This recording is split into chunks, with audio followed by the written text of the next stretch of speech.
Hey guys, this is the MMA breakdown, and before I start my predictions for UFC 182 Jones versus Cormier, I just wanted to show you my ranking for 2014 on UFC Fantasy or UFC Pick'em. As you can see here, this is the trophy case, and I was ranked top 500 overall in 2014. I was actually in the top 300. I believe I finished around 229 or so. It was under 250, but unfortunately, even though it's still 2014, they seem to have cleared all of the stats from 2014, and I wasn't able to get those on camera, which is unfortunate. But as you can see there, I at least have proof that I was ranked top 500. But if you want to take my word for it, I was actually top 250. Yeah, and I'm just, it's a new year, so I wanted to show you this. A lot of people come on my videos and say that all of my previous predictions were false, and that's obviously not true. I wouldn't have this ranking. I almost always have use identical picks for fantasy that I make in my videos. It's very rare that I change them. And then obviously in my videos I don't make picks for fights that have at least one fighter that's making their debut in the UFC that I don't know anything about, and obviously I have to make picks there for fantasy. But obviously I do think that I'm somewhat competent at making predictions, better than average. I mean, I think my ranking shows that. I think a lot of people just like to hate. But yeah, I just wanted to show you guys that, and really I'm just trying to have fun doing these predictions. I enjoy doing them, and obviously MMA is a great sport because it is very unpredictable. And making predictions, I just enjoy it. I think it's really fun. Yeah, that's all I think. And I think a lot of people feel that when they see people making predictions, they think that, they 100% believe in what they're saying. They think that they know who's going to win, or, they have the right prediction. And I don't know, I think that's really stupid. I mean, like I said, I'm just trying to have fun here. I think I have some insight to offer on some of these fights because I do watch them all, but just wanted to show you guys that if you're interested. And now we'll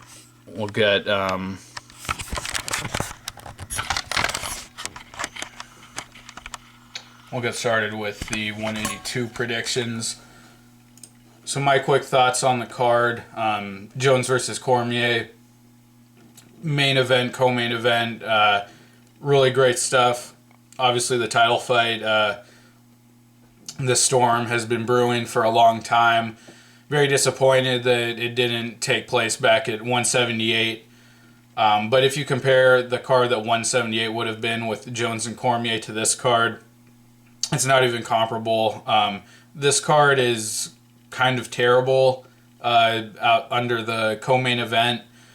Lombard and Burkman is a good fight, but Tavares, Marquardt, and Horiguchi, Gaudinot are just not pay-per-view caliber fights. And then the preliminary card for this is very underwhelming as well. Very few notable names. And I think this card is receiving a little too much praise just because of the main event. I do think the UFC has made a good effort lately to make their pay-per-views really premier events again, but I'm just not really excited for this card. This reminds me of 179, Aldo versus Mendez, where you obviously have a great title fight, very meaningful fight at the top, but the rest of it is just not very good. But rolling into the new year, 183 and 184 seem to be the pay-per-view portions of those cards seem to be stronger than 182. But yeah, I'm just I don't think this is a great card, and really only looking forward to the main and co-main event here. I'm just not that excited for the rest of the fights, but let's get started with the prediction. So, starting off with the Fight Pass preliminary card at women's bantamweight, Alexis Dufresne versus Marion Renault. Marion Renault making her debut. I don't know anything about her, but Alexis Dufresne fought Sarah Morris, a veteran of Tough 18, back in July. It was the Ultimate Fighter 19 finale, and she came in very heavy, missed weight badly. For the bantamweight fight, came in almost at the featherweight limit, 145, and was able to really dominate Morris with the wrestling and positionally on the ground. Was in side control a lot, and Morris really couldn't do much but fight off of her back, and somehow the judges robbed Dufresne and gave the decision to Morris, but Dufresne definitely should have won that fight. So that's all the insight I can give you here. Dufresne seems to be a strong wrestler. And other than that, can't make a pick. We'll have to move on. At welterweight, Omari Akhmedov versus Mats Nilsson. Both these guys coming off of pretty long layoffs, over a year for both of them, I believe. Maybe not for Nilsson, but anyway, long layoffs. But Omari Akhmedov has had 2 fights in the UFC. Won his first fight against Thiago Perpetuo. It was a back-and-forth slugfest. He got hurt. He hurt Perpetuo, but was eventually able to finish Perpetuo. Landed the fight-ending strike. And then his next fight got submitted pretty easily by Gunnar Nelson. And then Mats Nilsson fought Luke Barnett in his debut. Landed some shots early, but ate a lot of jabs and got knocked out with the head kick. So 2 guys I think are pretty low-level guys. But I'll go with Akhmedov just because we've seen more of him. He's had a finish in the UFC. But I don't think we really know too much about these guys in the UFC. So not sure what to expect here, but I'll go with Akhmedov. I think he's a safer bet. And moving on to the Fox Sports 1 preliminary card. At lightweight, Evan Dunham versus Rodrigo Damm. I'm going to take Evan Dunham in this fight. Evan Dunham, certainly not the prospect he once was. He's on a 3-fight losing streak, but if you just look at his resume, that's a little misleading. Got finished in his last fights by Barboza and Cerrone. Neither of those fights were very competitive. But also lost to Rafael dos Anjos. And that fight was razor thin. It was super close. Dunham easily could have gotten the decision there. Before that, had a win over T-Bow, and also had a loss to TJ Grant before that back in 2012. And that was when TJ Grant was on his meteoric rise in the division, tearing through people. And his fight with Evan Dunham was another super close one. It was a real slugfest, actually. I think one of the most underrated fights ever. It was very exciting. That's definitely one worth checking out if you have Fight Pass. But that was a super close fight with TJ Grant, a real back-and-forth slugfest. And again, Dunham could have easily won that. So he could have had wins over TJ Grant and Rafael dos Anjos, who obviously is a number 1 or 2 contender right now. But Dunham does seem to be on a bit of a decline athletically, and his striking is pretty rudimentary. Really gets by on grit and aggression. Has a decent ground game too, but doesn't seem to get it there too often. Cerrone showed that a more elite jiu-jitsu guy can submit him, but Damm, even being the jiu-jitsu guy, I don't think he'll have much for Dunham. Rodrigo Damm, a veteran of Tough Brazil 1, and he was able to pick up a few wins in the UFC, but against very low-level competition. Has not been impressive at all. He's a jiu-jitsu guy who's really just content to kickbox at range, and he's not good at it.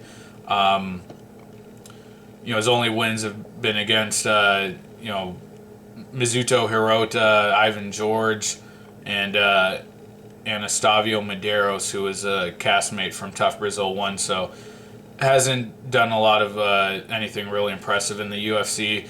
Lost his last 2 fights to Iaquinta, getting finished there, and losing a decision to Rashid Magomedov. All of his fights have looked exactly identical. He just sits on the outside, tries to pick a few shots here and there, fights at a very slow pace, and I think Dunham is just going to push the pace, get in his face, make it really scrappy, and I think he can win this fairly easily. So I'm going to go with Dunham to win a decision, possibly a finish. And then at heavyweight, Sean Jordan versus Jared Cannonier. Cannonier, another newcomer that I don't know anything about. Sean Jordan, though, was promising early in his UFC career, and I think has really shown his ceiling. His chin seems to have been compromised in his last couple of fights. Gonzaga and Mitrione were able to knock him out. Got a win over Jack May in his last fight, and I was surprised a lot of people were saying that he looked good in that fight. Did get the finish, but it came in the 3rd round. And his takedowns, his ground and pound, he just seems to really have to force everything. Nothing seems to come real easily for him. And even getting the finish, I mean, Jack May was just coming off of his debut loss to Derek Lewis, so I don't really think there was anything promising about that win, and I think Jordan's just kind of a middle-of-the-pack heavyweight. If Cannonier is just a typical low-level newcomer, I think Jordan could get the win. You know, he has had some impressive wins over Pat Barry, Mike Russo. Does have some knockout power, but I can't tell you to take Jordan just because of his UFC experience. So I'm not going to make an official pick there. And then moving on to bantamweight, Marcus Brimage versus Cody Garbrandt. Cody Garbrandt, newcomer. And Marcus Brimage making the drop to bantamweight, I think, has been really good for him. His first fight at bantamweight fought Russell Doan in a fight that was actually pretty competitive. Brimage was able to land some good leg kicks, but ended up getting out-wrestled, couldn't fend off the takedowns from Doan. Lost the decision, but even in getting out-wrestled, I thought that it was pretty close, and the argument could have been made for him winning that fight. But then in his last fight against Juma Bayak Terzin, was able to knock him out brutally in the first round, I believe. The first round, and showed that he just has a lot of speed and power at bantamweight. So I think he has some promise. And I would pick Brimage. I would feel really comfortable making that pick, but I don't know anything about Garbrandt, so I can't really make a pick, but I would expect Brimage to look impressive and get the win here. Next up at lightweight, last prelim fight, Danny Castillo versus Paul Felder. Paul Felder, coming off of his debut fight, which he won against Jason Sago, looked to be a lot physically stronger than Sago. Was able to get him down easily, hold him there. Sago being a grappler, wasn't able to get too much off on Felder on the feet. As I remember, I think Felder had some solid kind of clinch range boxing. Sago seemed to be more aggressive and wild on the feet, and was able to land a flying knee right at the end of the fight in the 3rd round that knocked Felder down and almost ended the fight. But Felder seemed like a strong wrestler. Castillo, though, that's his whole game, has been fighting at a really high level now for several years. I do think he's slowing down. His last fight against Tony Ferguson, his kickboxing actually looked pretty good and looked like it was still improving, but he seemed to slow down pretty quickly in that fight, and I think that's why he held Ferguson down and just kind of stayed in top position and couldn't do much to pass or get off any ground and pound. And if you compare that to his previous performances to like Paul Sass, where he was just relentless with his ground and pound, I think that's a sign of him aging and just slowing down.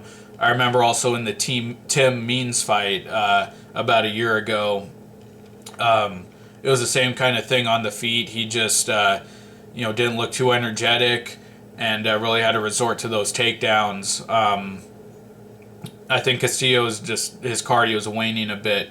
But other than that, I still have to go with Castillo. He just has the experience against high-level competition. I thought he got robbed in that fight with Edson Barboza, almost finished him. It should have been a draw. Castillo does have power, strong wrestling, and it has shown good ground and pound. I wouldn't be surprised, though, if something went wrong. Castillo gassed and Felder was able to get the win here. But other than that, I think this will be a straight up grappling wrestling match, and I have to pick Castillo to win that, so I'll take Castillo. And moving on to the main card at welterweight, Hector Lombard versus Josh Burkman. I like this matchup. I know a lot of people think that Lombard should get a more high-level opponent, and obviously he should, but I think this is a fun matchup. Josh Burkman, I was able to see some of his World Series of Fighting fights. His knockout over Aaron Simpson a couple years ago. Then fought John Fitch, had a great performance there, hurt him on the feet and choked him out with the guillotine. Lost against Steve Carl. Steve Carl was able to make that a brawl and able to catch him on the ground. And then his last fight against Tyler Stinson, got a quick knockout in the first round. So, Burkman, I think, is pretty well-rounded, has some power on his feet, has, good technical kickboxing, and on the ground, really aggressive with his submissions. But I just have to go with Lombard. He's obviously been fighting the higher-level guys in the UFC. I haven't been, very impressed with some of his performances. He had those losses at middleweight to Yushin Okami, to Tim Boach, where he just looked very hesitant to let his hands go. But the move to welterweight has been pretty good. Took out Marquardt real easily. Again, against Jake Shields, looked like he didn't really want to let his hands go, but still dominated that fight. Has those judo throws in his back pocket. We saw that against Jake Shields. And I just think he'll be able to hold down Burkman and stifle Burkman's submission attempts. And on the feet, I think Lombard just packs a little more power in his punch, and he'll come forward more than Burkman, who seems to be a little more of a counter fighter, counter striker. But yeah, I like Lombard to win this fight, and hopefully he can get in the mix there with a top contender after this. But I'm not writing off Burkman either. I think he is. I think he's pretty underrated and is obviously a dangerous fighter. Next up, a flyweight fight: Kyoji Horiguchi versus Louis Gaudinot. Kyoji Horiguchi is a serious flyweight prospect. Has been very impressive in all of his fights. Knocked out Dustin Peg at bantamweight in his debut. Then dropping down to flyweight, he beat. In his last fight, who did he beat in his first fight? Daryl Montague.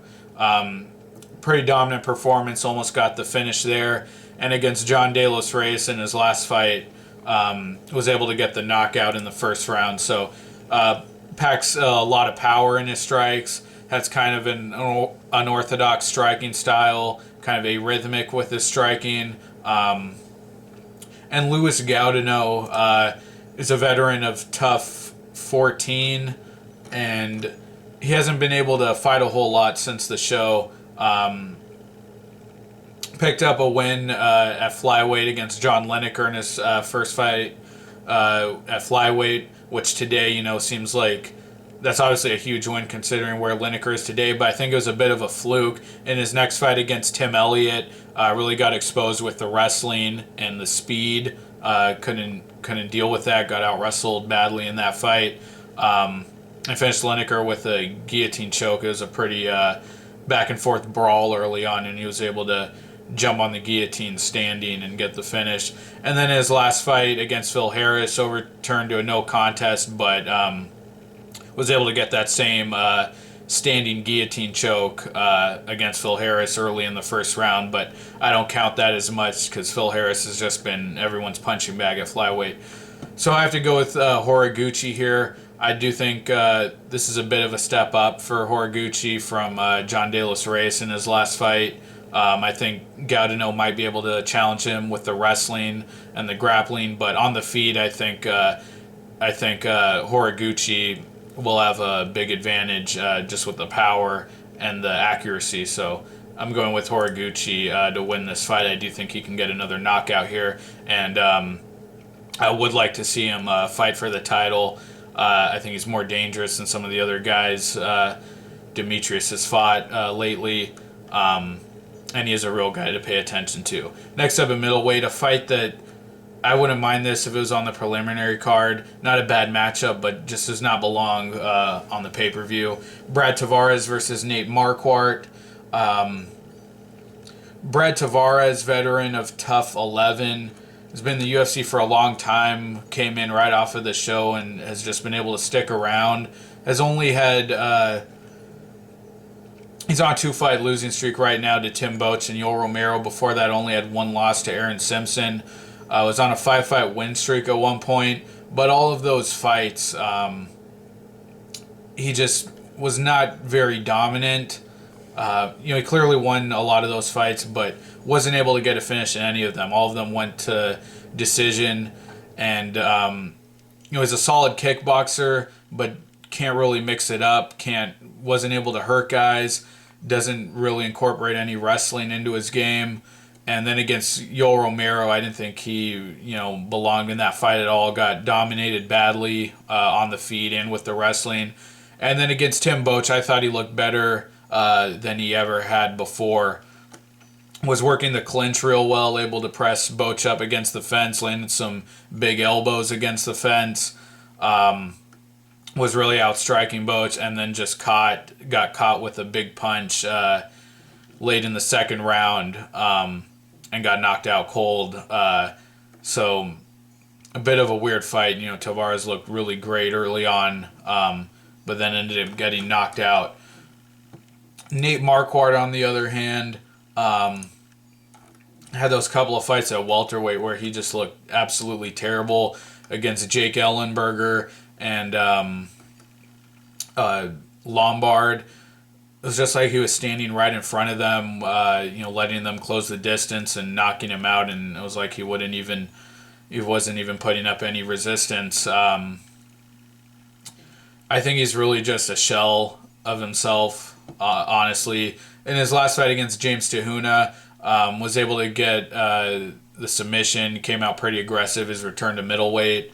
Was able to out-grapple Tahuna and get the armbar. But I think it's been proven that Tahuna is not a high-level fighter and never belonged in any of those big matchups he got. Like Glover Teixeira and Shogun. Those guys all made quick work of him. I think Marquardt can be a fringe top 10 guy. I think he, should be fighting guys like Tavares or guys like CB Dalloway, Costa Philippou, guys right on the edge of the top 10 there. But Marquardt's just been so inconsistent the last several years that performance against Tahuna doesn't really convince me that he can maintain that kind of level of performance. Whereas Tavares has been, it seems like he's growing very slowly, not adding much to his game. He has been fairly consistent with his kickboxing attack, and I think he's going to be able to outstrike Marquardt. Marquardt has all of those tricks that, those spinning attacks, that combination he finished Woodley with, but, Tavares showed in his last fight he can be caught, but I think just straight up boxing, Tavares has the more refined striking game, and I don't know if Marquardt is a good enough wrestler to get Tavares down, because Tavares has shown good takedown defense. So I'm going to go with Tavares to win a decision here, but I'm not really sure. I don't think either of these guys are, real promising guys. They both, I think, have, real problems, but I'll go Tavares and win the decision. And next up, Donald Cerrone versus Miles Jury. Like I said, great matchup, and this is the first fight on the entire card that I really care about. But I have to say, I'm kind of surprised that a lot of people are giving Jury a real chance here to beat Cerrone. I don't think he can do it. I think Jury's a really talented fighter, but he's coming off of a win over Takanori Gomi. And going from that to Donald Cerrone, I mean, that just sounds silly to me. Jury, he likes to strike at range, showed in his last fight. He has power. He can put you out. Had a real great win over Michael Johnson a couple of years ago where he out-grappled and out-wrestled him. He had the win over Diego Sanchez where he just methodically picked him apart, showed a good jab in that fight. Sanchez could never close the distance, but that range striking game has become Cerrone's bread and butter. He uses those push kicks real well, was able to hurt Jim Miller with that. Has become a knockout artist, knocking out Adriano Martins. In the Barboza fight, was getting let up early and then just dropped him with a short jab, it looked like, and submitted him. And then looked great against Miller as well, knocked him out with a head kick. But then his last fight against Eddie Alvarez, that really put Cerrone over the hump in my mind. Before that, he had been getting those finishes, and I didn't think that he could go 3 rounds, put together 3 rounds of solid striking and win a clear-cut decision. And that's what he did against Eddie Alvarez, who's a big pressure, big forward aggression guy, and Cerrone completely shut down Alvarez's offense.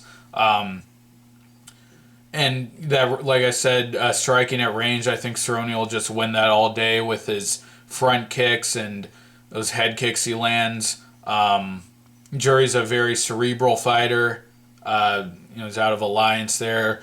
They, obviously produced some great guys from there, but I just think Cerrone has a far more diverse striking game here. On the ground, it could get interesting. Jury's a good grappler, but obviously Cerrone is as well, really aggressive and very good with his submissions. So I think Jury's just too green for this matchup right now. I do think he can get back to this level, but his wins over Sanchez and Takanori Gomi just don't convince me that he's ready to compete with a guy like Cerrone. So I'm going to go with Cerrone here. I think he wins a decision, possibly gets a finish, but I think the decision is more likely. And then the main event, Jon Jones versus Daniel Cormier for the light heavyweight strap. Obviously, really looking forward to this fight. I've just absolutely enjoyed all of the trash talk and the death threats, all of that leading up to this fight. I think it's a very competitive fight. I think that Cormier obviously can challenge Jon Jones in ways that Teixeira, Rashad Evans even, a lot of those guys that Jones has fought recently haven't been able to. Jon Jones said something, though, in an interview where he said that he was criticizing Cormier's resume, and I kind of agreed with what he said. He said that Cormier, his win over Dan Henderson, Frank Mir, Roy Nelson, those guys, Patrick Cummins, and Cormier was very dominant in those fights. But he said that's those guys don't compare to the guys I've beaten, and I kind of agree with that.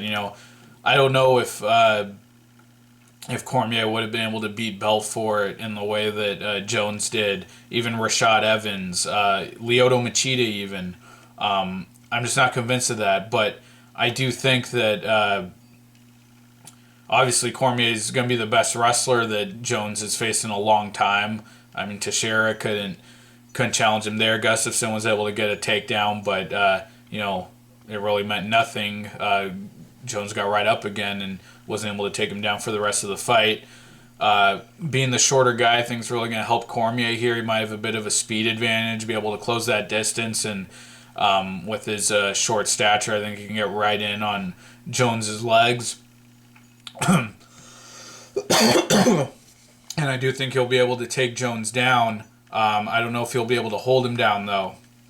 On the feet, I do think Cormier has the power advantage. He's very aggressive against Cummins. His big power, I think he can close that distance well.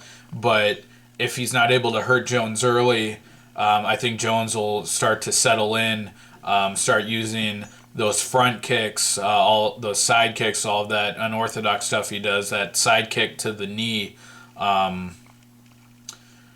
And I think he's just going to kind of be able to keep Cormier at bay for 5 rounds. I don't know if Cormier will have the cardio to go a hard 5 rounds, against at heavyweight against Roy Nelson and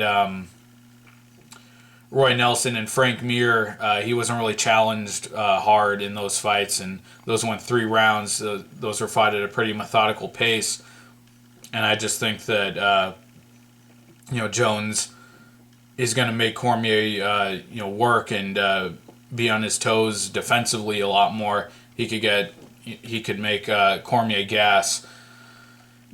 I think it'll be a really competitive fight. It'll be back and forth. Both guys having their moments. Cormier will get some takedowns, land some shots on Jones, but I have to go with Jones. Just more tools in the striking. On the ground, I think we haven't seen Jones off of his back too much. I think he has a bit of an underrated guard. We saw a little bit of it against Rampage. And he's also a good wrestler himself. But he's just, he's the champion. He has the resume. He's taken out all of these contenders. I have to go with Jones. I think he just slightly edges it out and wins a decision here. So those are my predictions for UFC 182, Jones versus Cormier. Thanks a lot for watching, guys. Please like the video, comment, challenge me on any of my picks if you want. Please subscribe as well. I will have a recap for this event. I'll probably have recaps for a few of the events in January.